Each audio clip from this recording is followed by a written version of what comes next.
Hey y'all, so I'm back with another vlog, and in this vlog I just want to talk about recognizing God's voice. Like, how do you know when God is talking to you? And I really feel like God put this on my heart to share this vlog. So first I just want to talk about like why I left the faith initially. Like if you watch my testimony video that I posted a few months ago, I talked about how I left the Christian faith for a couple of years, and I ended up getting involved in New Age spirituality. And a lot of that is because I didn't really feel like a strong connection with God. I just felt like my relationship with God was just kind of routine. And I think that's mainly because of my upbringing. Like I'm from Mississippi. I grew up in Mississippi. And a lot of us, when we're young, we're just kind of brought up in the church. Like, you go to church every Sunday, pray, read your word. So my relationship with God just became just like a routine, like something like I had to do, something I had to fit in my schedule. So couple of months ago, I did rededicated my life to God. So I consider myself to be a born again Christian. And now that I'm born again, I'm really like being consistent with like reading the word, like spending time with God. So and when I start my day, I try to start my day off by praying, reading the Bible, listening to gospel music, worship music. Before I go to sleep, the same thing. Read the word, worship music, pray, and just even throughout the day, like just talking to God about just random things. Like if I had a rough day at work, if somebody got on my nerves, somebody did something to offend me, like just talking to God, like just like he's like a parent or like a friend, just like it's a regular relationship. Like in the past, everything just was so routine and structured. You know, it doesn't have to be structured. It's just, it's a relationship. God just wants you to talk to him. So now that I am just being more persistent with like, spending time with God, I am able to like feel his presence more. And that helps with me being able to discern God's voice when he's speaking to me. So now I want to I'm looking at my notes. So now I want to just talk about like, how do you know what God's voice sounds like? How do you know when God's speaking to you? So a couple of months ago, I went to this Christian conference in Atlanta. And me and my sister, we were talking to a lady that we met at the conference.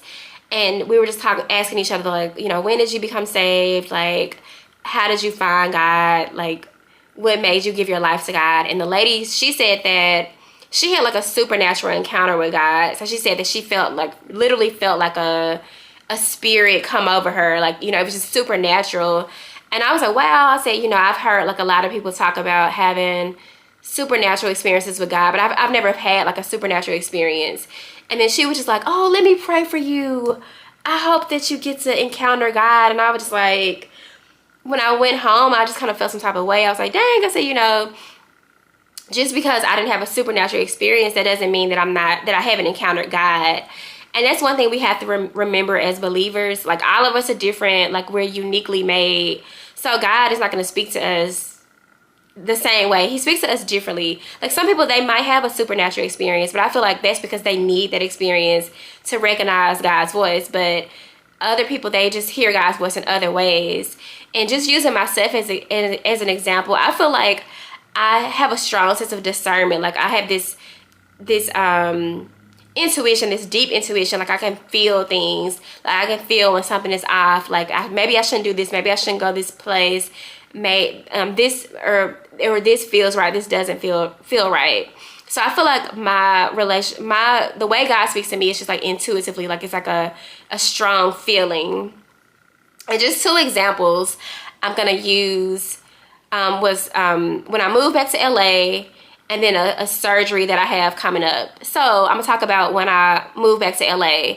So if y'all watch my testimony video, I talked about how I was wrongfully terminated from my job, and I had to move back to Atlanta for 5 months with my sister, and I left my car in California.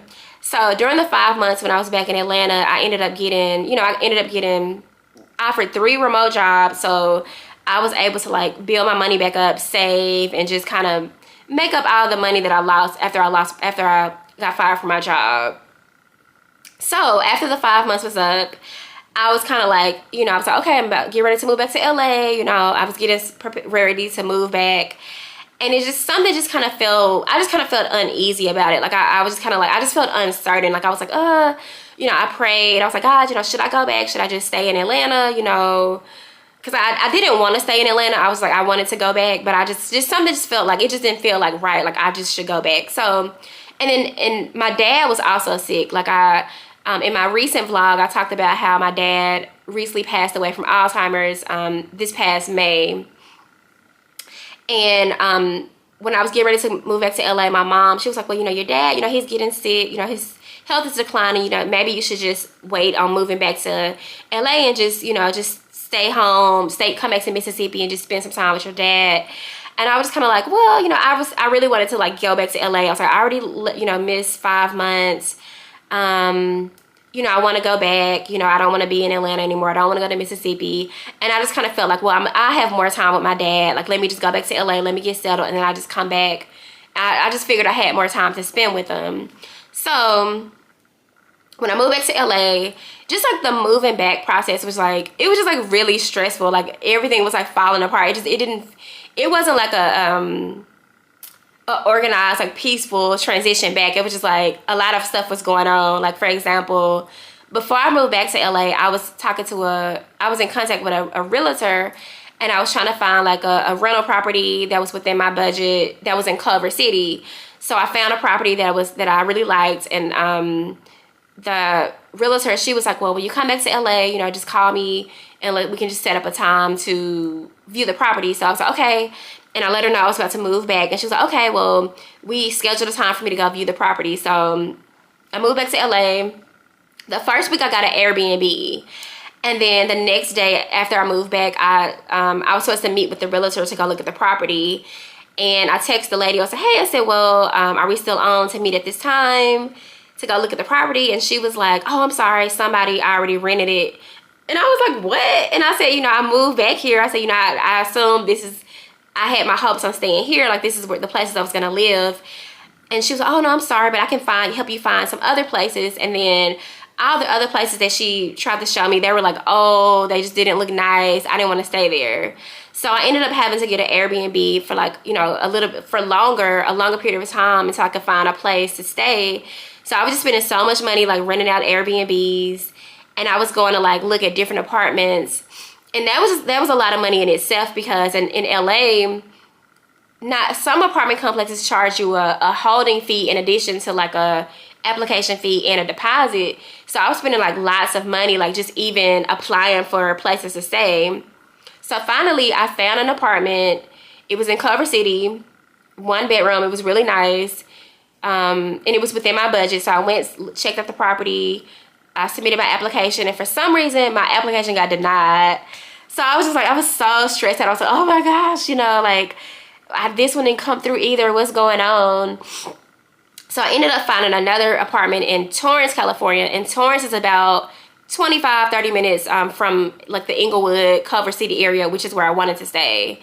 So the apartment was nice, but it was over my budget. So I was paying more than what I wanted to, but I had the money, but I just didn't want to spend like a bunch of just unnecessary money that I didn't have to. So that's one thing, was just the stress, like moving back, like all the obstacles that I had to face.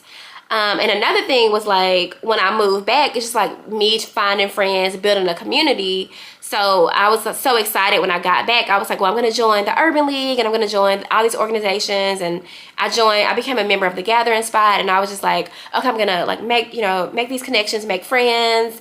And it didn't work out that way. Like in LA, it's just, to me, it's harder to make friends, especially when you're like, you know, you're older, like, you know, in your 30s.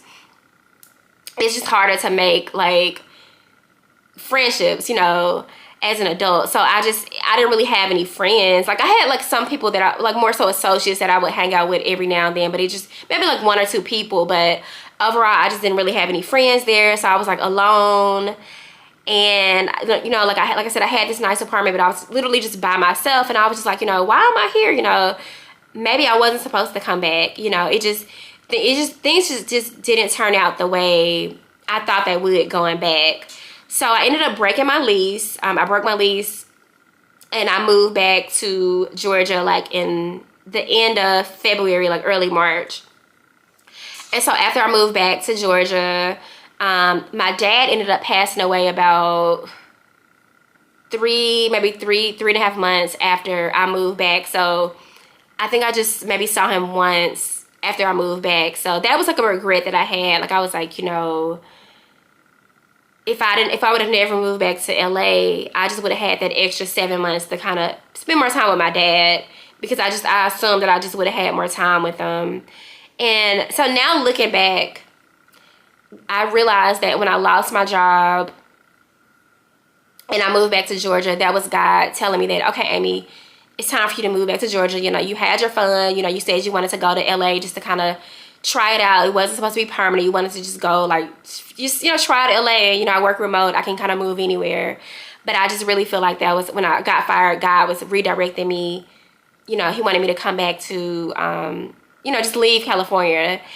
And I feel like when I got that strong sense of that uneasiness, like that that feeling of being unsure before I moved back, that was God telling me that, you know, he didn't want me to go back. Now, another example I'll tell y'all about is just my upcoming surgery. So I'm having surgery in about 3 days. I'm having a myomectomy. And I've been like really kind of nervous about it, like just really nervous. Because it's the surgery is common. A lot of women get it, but it's a major surgery. So they're going to, like, you know, make incisions in my stomach, like go through my uterus. And I was been thinking about like all the things that could go wrong with the anesthesia, and like what if they damage a organ near my uterus. So I've been kind of like really nervous about it. But the last couple of days I've been like really praying, and I was like, God, you know, if you don't want me to go through with the surgery, just, you know, let me know. I just want to make sure I'm making the right decision. And over the last couple of days, I've kind of just felt at peace about it. Like I haven't been nervous. I haven't been scared. I don't feel anxious. I just kind of feel at peace. And I feel like that peace is just God telling me, you're going to be okay. The surgery's going to be fine. Stop stressing out. I got you. And I feel like, you know, these two examples is just how God speaks to me, just like through feelings, through that strong sense of discernment and intuition. And that's one reason I wanted to just kind of record this vlog. It's just to encourage people that may feel like disconnected from God, like they don't feel God, and just let them know that just because you don't hear God's voice in like a loud, supernatural way, he can still be talking to you just like in very subtle ways. Like I remember one time I was thinking about moving somewhere, and then I was uncertain about it, and then I got a phone call from a friend that was telling me, that confirmed that, yeah, you're supposed to move here. God told me you're supposed to move here. And just, it could be in other ways, like God can speak to you through other people, like with my friend confirming a move that I made. Or just, you could be watching a random podcast, like maybe you're dealing with something financial, like maybe you're going through like a bad relationship with like somebody in your life, and then you hear like a random podcast that's related to what you're going through. That could be God talking to you there. You know, God he speaks to us like in different ways, and that's why I want to share this, just to, you know, don't feel discouraged if you don't hear God speaking to you the same way that he speaks to somebody else. Just, you know, realize he's always here for you. And just, you know, don't forget to spend that time with God. Like the more time you spend with God, like reading the word, praying, talking to him throughout the day, you will recognize his voice. You can discern his voice better. But all right, y'all, I just want to share this vlog, and I hope it blessed somebody. And I'll see y'all in the next vlog. Bye.